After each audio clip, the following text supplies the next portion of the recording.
Hello and welcome to Alex's Model Kits, and Happy New Year. Today is the 1st of January 2019 and I thought I'd give you a quick update on what's happening on the workbench at the moment. So the last video that I did, I was talking about the Armstrong Whitworth Whitley bomber. I had planned to get that finished by the 31st of December because I had a group build I wanted to join. The group build's been going since the 1st of December last year, and I was keen to get involved with that. And I was on schedule, I think, to get the Whitley finished for New Year's Eve when I ran into a problem. In fact, I've run into a few problems over the course of this build, but this particular problem has pretty much consigned this particular kit to the shelf of doom. This is the first kit I've done that I've not actually finished or I put to one side. And the problem I have is that the canopy, which is this piece here, which is quite a long piece that comes down to just about there, doesn't fit properly. I'm not sure you'll be able to see it very clearly, but there is a gap here at the front. Now originally I thought that the gap was caused by the space between the fuselage being too small, or the piece for the cockpit being too long, and so I started to sand that down. That turns out not to be the case, and now I have a small gap at the front where I sanded too much off. The only conclusion I can draw for what the problem is now is that the cockpit console, which you can't see at the moment because this is kind of half glued on with PVA, I'm going to take it off at some point in the future, but the cockpit console sits around that area there as well, and that's the only thing I can think of now which is causing the problem. It must be just a ½ mil too high, and that's stopping the canopy part from going down the seating properly where it should go. There are two solutions to that, neither of which I really like. The first is I take the canopy part off and start to sand it and file it to thin it down. I don't like that idea at all, because this is actually, even though it's painted, it's actually clear styrene that in my view is always more brittle than normal styrene, and if I end up causing a problem, a stress fracture, a crack, worse yet, a piece comes off, then you know the chances of fixing that are really very limited indeed. The other option is, in that case, to take a file, because the sanding stick is too thick for that area, because you've got the fuselage top and then it comes down and the console comes underneath there, and try and sand off the top of the console. I think only a file will get in there properly. I don't like that idea either, because it's in front of the pilot seat. So there's a joystick, there's a pilot seat as well. I've already knocked the navigator seat, and that's had to be repaired. I can see that working on that console and trying to file it down is going to generate more problems with knocking other pieces and maybe them coming loose and possibly even disappearing into the depths of the plane. I don't want that. And the other problem with doing that is that right underneath the pilot's area, the cockpit area, you've got a bomb bay. And I have the bomb bay doors fixed open. This is a really good kit, but the one thing I would say about it, the one defect in my view that I would say about this kit, is that when they provide you with the bomb bay doors, they only provide you with the doors all together in a closed position, and in the instructions they tell you that if you want to open them, then it's down to you to slice the part you're given into 4 small strips and glue them into position. And there's nothing to glue onto.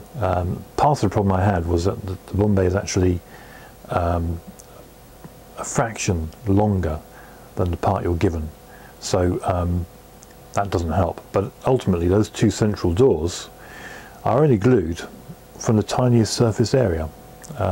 It's a definite defect in my view on how to do this kit.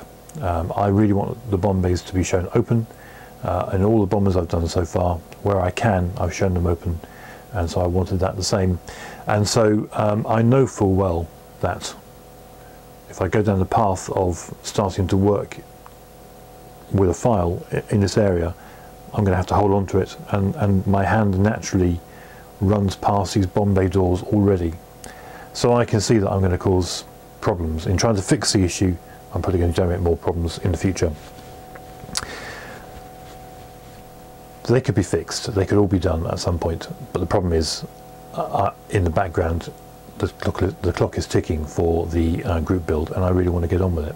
So I've decided, I've never had a shelf of Doom, but for the time being, this is going to go on that shelf, and I will get cracking on the kits for the group build. Those two kits, I haven't started the Langton's miniature yet, that's off to one side, but I have started the Spitfire. I started that today, and straight away I ran into a problem. I promised myself I'm going to keep this simple. I'm going to do it straight out of the box. I'm not going to complicate it. I'm going to keep it really simple. The problem is that the instructions are saying that all the internal parts of the cockpit for the Spitfire or the Seafire should be painted in the beige colour that's used for the outside. So it's saying it should be painted in the Humbrol 90, the beige Humbrol 90 that's used for the outside, and is used for quite a lot of undersides for Battle of Britain aircraft. Every aircraft I've done so far, they all have the same cockpit interior green, Humbrol number 78. And I don't know why this Seafire is now going for 90. It's caused me to stop. It's caused me to stop and do some research and to try and find some pictures. All the pictures I'm finding so far all point to 78, or the cockpit interior green as being the colour that's used. I want to be sure about this, so I'm just doing a bit more research, trying to find more information about where people's information is coming from before I take that information from them. So what was supposed to be a day of painting the interior and getting things prepped to put together has turned into a day of looking at websites and looking at pictures and trying to figure out what's what. But I'd rather do it right. I don't want to, as much as I want to keep this simple and as much as I want to make sure I get it done by the 31st of March, I don't want to rush it. I don't want to make a mistake. I don't want to find out later on that I have used the wrong colour. Airfix, for whatever reason, have got the wrong colour. It might be a mistake on their instructions. It may be that they've gone to a museum and looked at an example of a Seafire, and possibly that museum hasn't restored the aircraft correctly, and so Airfix is just recording what the museum have done, and that's also a mistake. It may be that actually the Fleet Air Arm that used these Seafires used 90 instead of cockpit interior green. I don't know. At the moment I don't know, but I need to find out before I commit myself to putting paint onto styrene.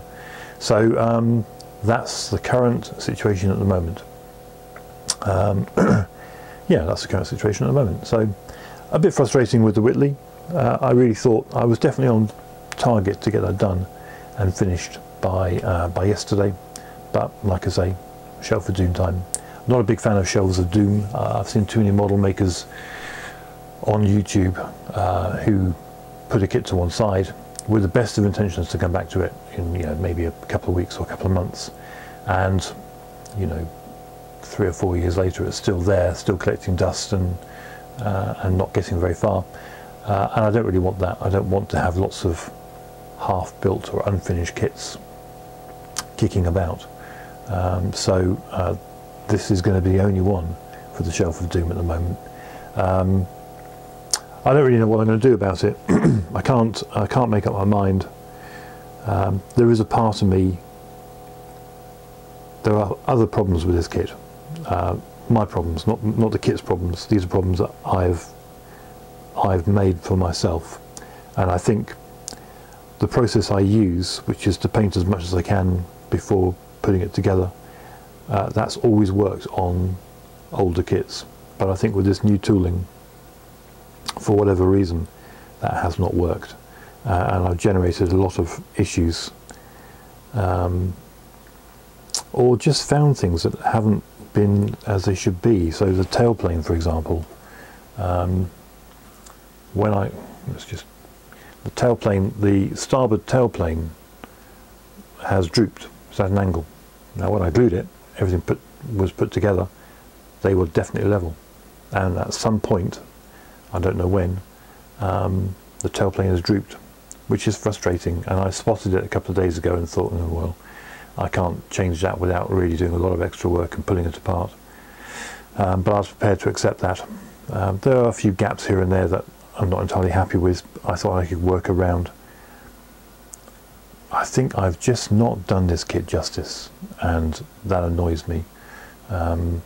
So I'm torn between writing this off as a bad thing and just getting a brand new kit, or plugging away with something I've already fallen out of love with and trying to make it look okay. I'll see. It'll sit on the shelf. I'll get these other two kits done first, and then I'll come back to this and think about what I'm going to do with it. So that's the update. That's how things are. Thank you for watching. I hope you find it interesting, and I will see you again. Okay, and have a very good and prosperous 2019, and I hope all your model kits go better than mine. All right then. Thanks very much, and I'll see you again. Bye.